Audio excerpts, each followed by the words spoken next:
सुना है कि 5 परिवार की लड़कियों को बुलाया गया था। युवराज के लिए पत्नी ढूंढ रही थी महाराज। मैंने सुना है कि वहाँ कोई और भी था जिसे महारानी अपनी बहू बनाना चाहती है। आइए महारानी, आज आपका गरीब के घर आना कैसे हुआ? चलिए हमें वहाँ ले चलिए, तुम्हारी बेटी के कमरे में।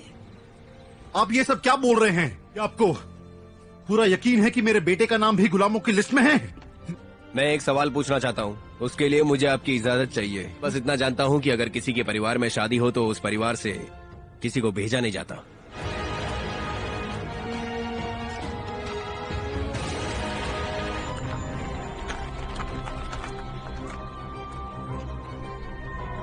हमारी आंखों में देखो, असली हो। महारानी, आप मुझे जो भी कहेंगी मैं करने को तैयार हूँ। क्या आप सच में मेरी बेटी के साथ शादी करेंगे? तुम 2 दिन के बाद हमारे यहाँ युवराज से चाय पर मिलोगी। अगर उन्होंने तुम्हें पसंद कर लिया तो तुम उनकी रानी बनोगी। हम रानी की हैसियत से वचन देते हैं। महारानी, आप महान हैं।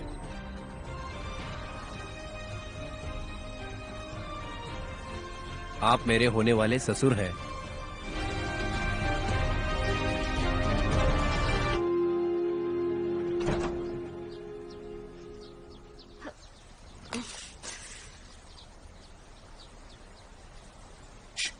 तुम यहाँ आए अच्छा लगा। मैं तुमसे कुछ पूछना चाहती हूँ। अगर मैं युवराज को बता दूं कि मैं कौन हूँ तो क्या होगा, तुम बता सकते हो? हम मास्टर जियोन के साथ तुम्हारी शादी सिर्फ तुम्हारे डैड की दौलत की वजह से नहीं करवा रहे थे। वो महारानी की नजरों में आ गई थी और उन्होंने उसका नाम लिस्ट में डाल दिया। क्या ये सच है? हाँ बिल्कुल। क्या उसकी जगह तुम जा रहे हो? हमें चलना चाहिए। तुम्हारी बहन युवराज से प्यार करती है ना? अब चलो, कपड़े बदल कर आ जाओ, मैं तुम्हारा इंतजार कर रहा हूँ। अगर मैं वजह पूछूंगी तो कहेगा मेरे दोस्त ने तुम्हारी हिफाजत के लिए भेजा था। अब मेरी समझ आया कि उसे देखकर मेरे दिल में हलचल सी क्यों होती थी। हमने सोचा भी नहीं था कि तुम आज यहाँ आओगी। तुम सब कुछ जानती थी, मेरे बारे में भी। तुमने कहा तुम युवराज को जानते हो। मेरा एक काम करोगे? तुम्हें ये करना होगा कि युवराज को उन्हें नजरअंदाज करना होगा।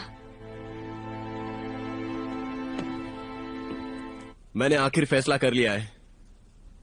डैन,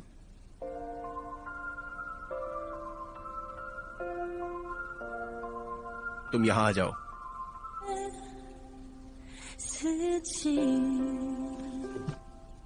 चांसलर वोंग की बेटी है डैन। बधाई हो महारानी।